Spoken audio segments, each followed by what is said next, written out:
Okay, I don't like to get into internet drama, but sometimes you just have to set the record straight. And so I just watched this video. Let me a white guy who doesn't understand DEI or the industry or this is the dumbest video I've ever seen. This is seriously the dumbest video. This makes like Two Girls, One Cup seem like Shakespeare. I'm going to get into it. I'm seriously not overreacting of just how stupid this video is. So I started watching this guy because he had some talk about using Unreal and some tips. Ends up, he may know about Unreal, but he doesn't know anything about the game industry, people of color, or women. But he also has a cool mustache, though, bro. Oh my fucking god!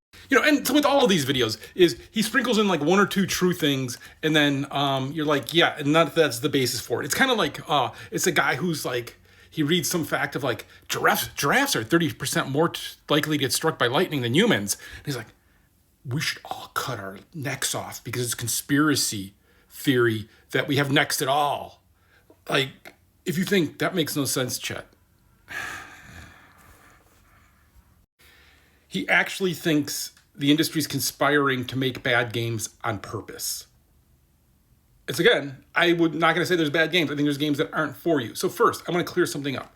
Why do you see a lot more diversity in games today than you used to see? It's because of who's playing it and who's making it, right? 50% of the people who play video games right now are women.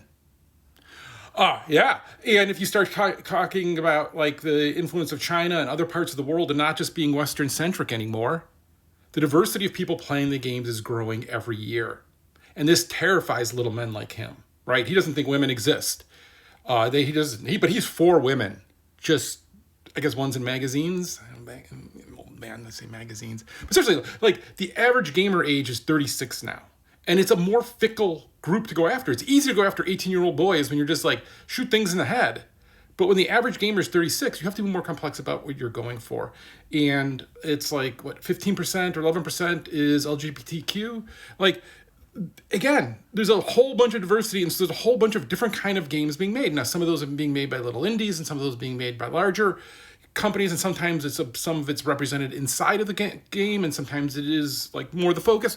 But all of that is because they're trying to sell the game. So this is the logic Mustachio has. Is I think it's EA, he said, spent $150 million to make a game so they could get a $200 million loan. They purposely made it bad so that they could get a $200 million loan.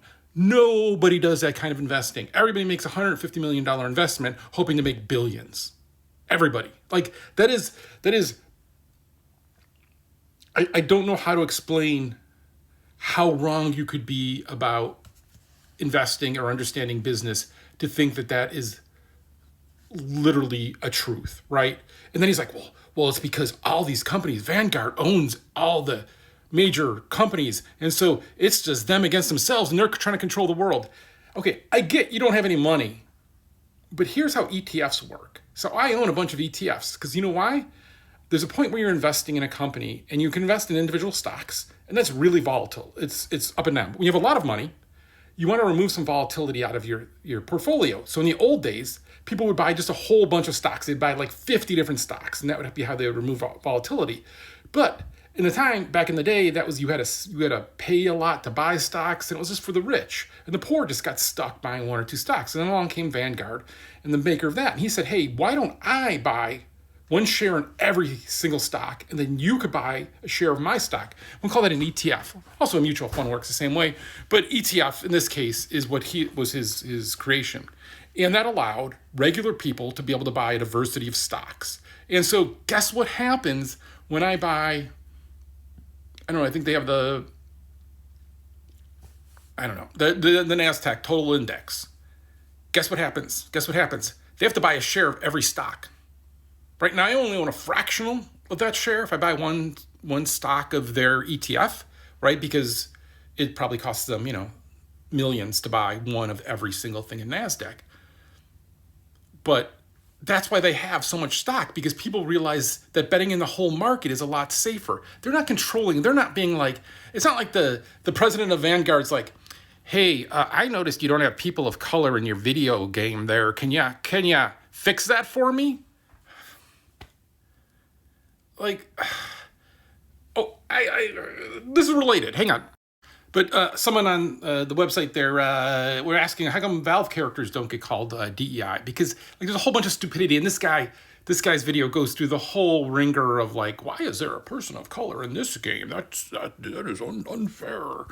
And of course, the reason why is because half these black characters are probably made by Chet Falastek's brain aids kicking in, and then other Valve devs stepping in to minimize the character's gayness. Or maybe Eric and I both drew on people we knew because we actually think people of color exist. Women exist. Women who I have as friends exist. Like,